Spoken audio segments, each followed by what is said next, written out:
Welcome to today's class. In today's class, we'll be discussing on classification of linear system of ordinary differential equation, as you can see on the board. In this classification of linear system, we're going to discuss when we have an eigenvalue, the stability of how eigenvalue is stated on a linear system. If you have a linear system, we have to find the eigenvalue and eigenvector.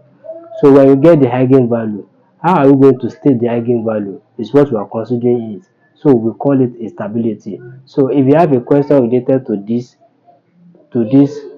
this topic that they have that we should discuss the stability, they are actually telling us that we should state the lambda, the eigenvalue. That is when you have this eigenvalue, the solution, how does the solution is stable. So in that period, we are doing what? We are discussing the word stability. So there are some things that we should know before we can have before we can what? We can give an answer to the question. Coefficient of the matrix of, if you have a derivative equal to the coefficient of matrix, the coefficient of the given matrix. To discuss the stability, we make judgment based on the eigenvalue of the system. You can see that in this video, to discuss the stability, we make judgment based on the what? Eigenvalue of the system. In all one is a linear system, our answer can be both positive, that is, we can have a repeated root, we can have a repeated root, we can have a complex conjugate root.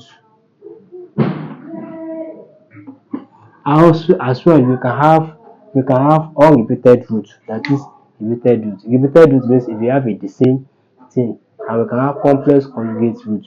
We have what? We make judgment based on the eigenvalue of the system. So the judgment on the eigenvalue of the system will let us determine the what? The condition of the what? Of the linear system, that is the condition of the what? Eigenvalue. So one is what? If all the eigenvalue of the system are distinct and positive, then we have another source and the system is unstable. Number one statement says that what? If all the eigenvalue of the system are distinct, if I have to solve a linear system, we should find the eigenvalue. If we have an eigenvalue as 2 and eigenvalue of 1 as 2, and as well we have eigenvalue 2, lambda 1 as 2, lambda 1 as what? As 3. So you can see that lambda 1 is 2 and lambda 2 is what? 3. They are both positive. It means the source of the system is what? Unstable. Second one is if all the eigenvalue are distinct and negative, then we have a London sink and the system is what? Asymptotically stable. If all the eigenvalue we have a lambda 1 as what? If all the eigenvalue are distinct and negative, that is, if they are negative, we have -2, then lambda 2 we have what? -5 or -1. -2, then lambda 2 is what? -1. Lambda 2 is what? -3. For instance, if you have lambda 1 as -2, lambda 2 as -3, these are your eigenvalues. So it means if both are negative, it means your system is what? Asymptotically stable. Asymptotically stable. Asymptotically stable. So if the sign alternative, that is, if the sign alternative are both positive, that is both positive and negative, then we have a spurious source and the system is unstable. That means if our lambda is -2, we have lambda as -2 and we have lambda as what? 3. We have something like this, it means our system is what? Unstable. So to discuss the stability, if you have to find an eigenvalue, if you get your lambda as -2, lambda 1 as -2, and lambda 2 as lambda 1 as -2, and lambda 2 is 3, positive 3, it means your stability is what? Your stability of the system is what? Unstable. If you have a complex root with a real part being negative, then we have a spurious sink and the system is what? Asymptotically stable. I say repeated root here is that our lambda can be both the same. Our lambda can be both the same. That is, if you have the same number, the same value is a repeated root. So complex conjugate root means when you have a real part and imaginary part. First statement says if you have a complex root with a real part, so this is a complex root, conjugate complex root. This is a complex root. 2 plus I is we have a what? We have a real part and imaginary part. So it means our is a complex conjugate root. Then we have a spurious ring and the system is asymptotically stable. This statement means that it is only our real part that is negative. So it means our real part must be negative.